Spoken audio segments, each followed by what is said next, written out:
You're listening to Under the Shell Podcast, the best in America. Welcome to Under the Shell, presented by Testudo Times. I'm Brendan Weissel.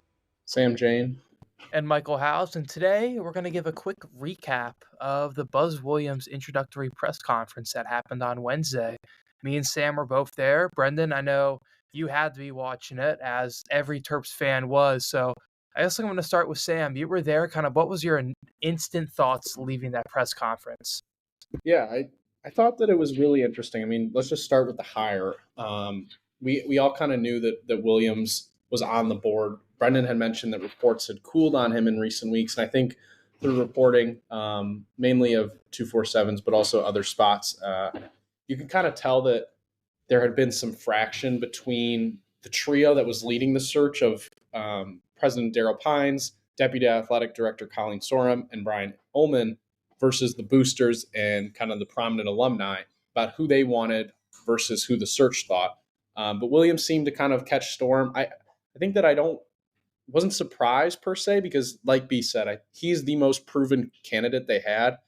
He was the best bet to make the tournament. And so heading into the presser, I expected Williams to come across as an experienced coach, somebody who knows, the game, knows how to coach. And I think for the most part, he kind of did that in his press conferences. I mean, those don't really mean a ton, but there were definitely some interesting things that were said. And I think that we'll touch on all those and other comments that other people made, which I thought were the most interesting parts of Wednesday's event. I mean, my overall reaction from the press conference and the hire and from watching clips of him online is that this man could not be more different than the previous basketball coach at the University of Maryland. Kevin Willard and Buzz Williams sit on complete opposite sides of the spectrum in terms of how basketball coaches are. Buzz Williams is a Southern guy, very open, very friendly, very talkative. He spent 2 minutes of his 7 minutes or whatever, 8 minutes talking about his family, and he spent the other 4 or 5 minutes talking about building a team and building culture and building relationships. He just overall came off as a man with some Southern charm, in my opinion. Kevin Willard doesn't have that at all. Kevin Willard is a stoic person. You have no idea how he's feeling, very stern. And I just think, given what had happened and the way Willard had left, the hire now makes a ton of sense, because they're going from someone who, left a bad mark, had one personality, someone who's going to hopefully turn the corner in Buzz Williams, just approaches life and approaches building a team, I think, in a completely different way. That's not to say Willard is a bad person, but I mean, he did a very good job coaching in Maryland this past year, but Buzz Williams is completely different. And hey, he's a very good basketball coach. The biggest concern, which I'm sure we'll get into, is, I mean, how long will he stay at Maryland? Could it be 2 years? Could it be 10? I think it really depends on his success. I mean, if he makes the Final Four, he's probably not going to leave for a long time. If he goes to 3 straight rounds of 32, it's probably the same thing that happened at Texas A&M. I'll be honest, it's really hard to judge an introductory press conference. The man went up there, he talked about his family, which, like you said, Brendan, was really nice. It was kind of a change of what we had seen from the men's basketball coach in recent years.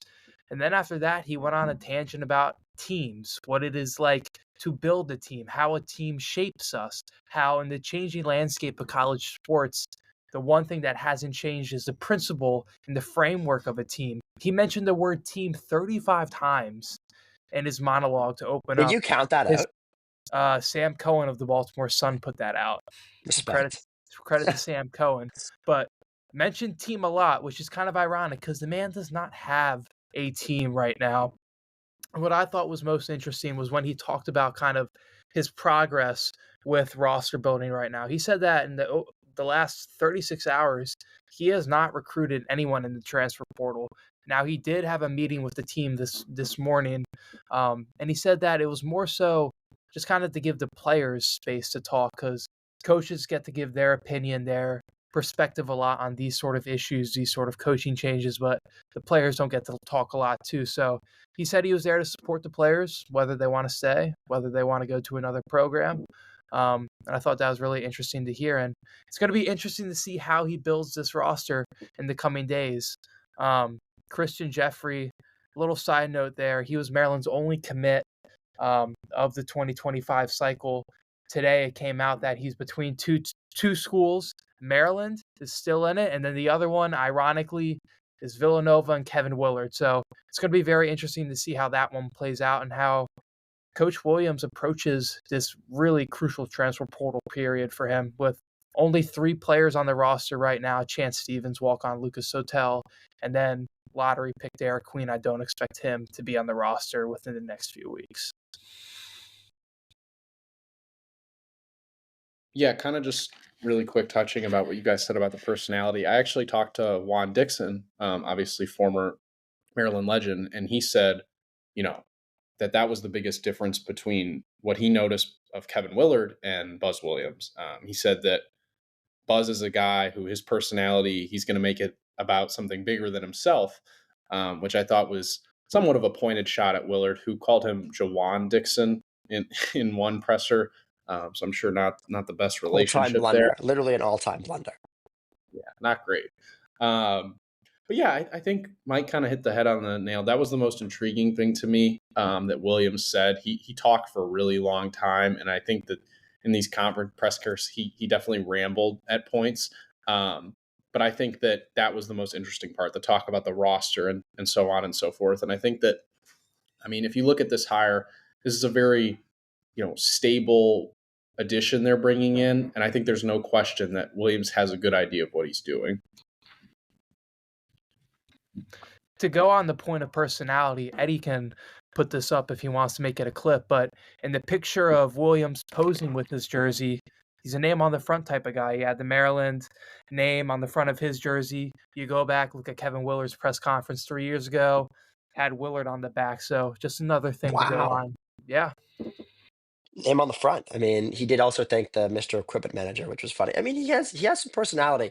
The other thing, at least from a journalistic side, is you can bet that he's going to do media availability uh, after road games, which Willard did not do, which was always kind of a very weird thing. So just from a journalistic perspective, he's going to be someone way more reachable, way more open.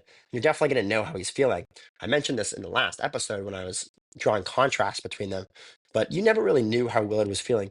Definitely going to know how this guy's feeling, and I think it'll be very funny to watch some of his antics in pure emotion pour out on the sideline. Let's do a little bit of updating on the overall athletic department, and that was another aspect of Buzz Williams' press conference that was really interesting. Sorum and Daryl Pines both spoke, and were available for interviews after. And I thought that some of the stuff they said was actually the most interesting to me, at least. First off, Pines told me on the athletic director search that they plan to announce the coaching. He told everybody this, so I don't know if I said told me, but plans to announce the coaching or athletic director search firm next week. They plan to select it this week. So basically, they're picking out an external firm group to kind of sort through and pick out a candidate. And they hope to get the process done, the overall hire done, within the next 6 to 8 weeks. So, like Mike has said, this is definitely going to be a longer process, I think. It was clear that they wanted to make the basketball hire first, which makes sense. Pine said he was aware of, the transfer portal and so on and so forth. Some other things that were said that I thought were really interesting, and we kind of can just go quick hitters and then talk about our reaction to them. Sorum said that Maryland evaluated over 30 coaches in its search and that they watched, quote, a lot of video. That was the main thing they talked about. I don't know what a lot of video means, and maybe they talked about 30 names, but they did not evaluate 30 names. There is no way that they went over 30 different coaches. It was pretty clear who the top 5, top 8 prospects were for this job. Of course, there's a difference between interviewing 30 names and having 30 names on a very long list. I mean, you could put names that are unrealistic on that list. You could put John Calipari on that list. It's like, Yeah, right. it's hard to know what that actually means. That seems like a really inflated number, but like, there's a difference between someone throwing a name out there and them actually considering. My guess is they really considered 4 or 5 people, but who knows? Yeah, they They showed say a it's 30. video. I mean, They showed a video of one of his former Texas A&M players kind of praising him after an NCAA tournament game. I want to know what the other videos of Coach Williams were that they watched. Did they watch him sweating it out in a 3-piece suit in the sideline and say, yeah, that's the guy. Look at the energy he brings to the sideline. I'm really curious by the videos comment. Yeah, definitely. I hope they looked at like Ken Palm and stats and other stuff too, for Maryland's fans' sakes. Some more comments that I thought were really interesting. Pine said it didn't bother him about the destination hopping that Williams had done, and neither did it bother Juan Dixon, who said the same thing.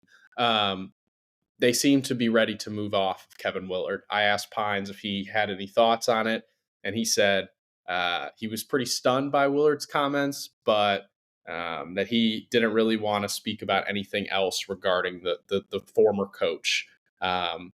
Regards to who they could next potentially hire as a AD, the president didn't say whether they would be an external or internal candidate. He didn't know at the point, but he spoke pretty ravingly, Mike, about Colleen Sorum in the presser. Obviously, he's going to give her praise in a conference, but I just thought the overall tenor of how he spoke about her was pretty glowing, talking about how he trusted her to be the interim AD, and his trust was only solidified after this process. So definitely seems like her name will be in the running for the next AD job. He definitely he even called for a couple rounds of applause for Colleen Sorum during the introductory press conference, and Buzz Williams even shouted her out at one point. He credited her for getting that team meeting for Coach Williams this morning. So that's just another name to watch. It does seem a little likely that she could be the candidate just based off the amount of credit that she got today. I honestly don't think she's going to get the job. That's just my personal feeling. I have no reason to actually back that up. Um, I don't think she's going to get it, but I will say she did get thrown into an absolutely impossible situation given the Willard news and given the way Damon Evans left. And so you have to give her some credit for that. But I just think the fact that she was not a public figure or someone known at all before this makes it hard for me to think she's going to get the job. But as I was discussing a couple episodes ago, like athletic directors aren't usually these flashy people, so you really don't know. And I'm glad actually that Maryland did. I mean, it makes if Maryland had hired an AD before a basketball coach, I mean, the program would be completely screwed. So we'll see who they hire, but honestly, the timetable doesn't matter at this point. They've hired a basketball coach. They have months basically to do this. Obviously, they should do it efficiently, but it's not pressing. Right. Yeah. I know you mentioned that they're going to be hiring the external team to kind of handle some of the candidates. I also know that a couple of the coaches, they want to have a little bit of a say on who the next AD is. So just a little info dump there. Yeah, kind of speaking of external coaches, something that was asked to Buzz Williams was who he was going to bring in for his staff. He mentioned that his staff at Texas A&M had many, many years of experience with him, which kind of makes you think he's going to try to bring as many of those people as possible with him. Um, so it's hard to know. You'd think he'd like to keep a DMV guy around in his staff, um, but you really don't know. It's also the same thing. How many of those guys at Maryland are now going to follow Willard? So I think we'll probably have all that ironed out in the next week or so, or even sooner. But I do think the way he builds his staff is extremely important, especially for recruiting this area, which it's hard to say exactly how much experience he has with it. Yeah, I think overall, if we had to grade this higher, I think a B minus to a B is probably where I would land. I think that given the circumstances, they hired arguably the most proven coach, not arguably, inarguably, probably the most proven coach on the market, but also someone with pretty limited upside, I would say, just based off his previous tenure. He could surprise and really get things going here, but it seems like Buzz Williams has kind of had the same story everywhere he's been. We'll have to see if it changes at all in College Park. I would give it a B as well. The most stable coach, the coach that gives you the best chance of winning next season, rather than giving it to someone who's unproven at this level like Tony Skinn or Dwayne Simpkins. But at the same time, like you mentioned, those causes for concern. He's never been at a place longer than 6 years. He's a Texas native, and yet he left Texas A&M after 6 years. So how much stability will he offer Maryland in the long run? Time will only tell. I'll give it a B plus because and just because of the media spin they were able to do with all the bad press of Willard leaving, I think the university's done a good job of handling that actually. Especially like this hire makes a lot of sense. I think they've gotten definitely some backlash from some boosters and such, but hiring someone that was less proven would have been a more questionable hire across the board. I think at the end of the day, it did kind of become the logical choice, and I think that it's likely the right choice in terms of having success in the next couple of years. And so it wasn't outside the box, and so for that reason, it's not an incredible hire, but it was a good decision. In terms of boosters, it just kind of seemed like everybody wanted someone different. Kevin Plank wanted Buzz Williams. Harry Geller, we talked to him Tuesday before this news dropped. He wanted Tony Skinner, Dwayne Simpkins, it seemed. He Others wanted the wanted Maryland Chris. guy, yeah. Every other people wanted Chris Collins. So seemed like at the end of the day, Daryl Pines, Colleen Sorum, they made the final decision. And it sounds like Kevin Plank wanted Buzz Williams. So that was a major influence.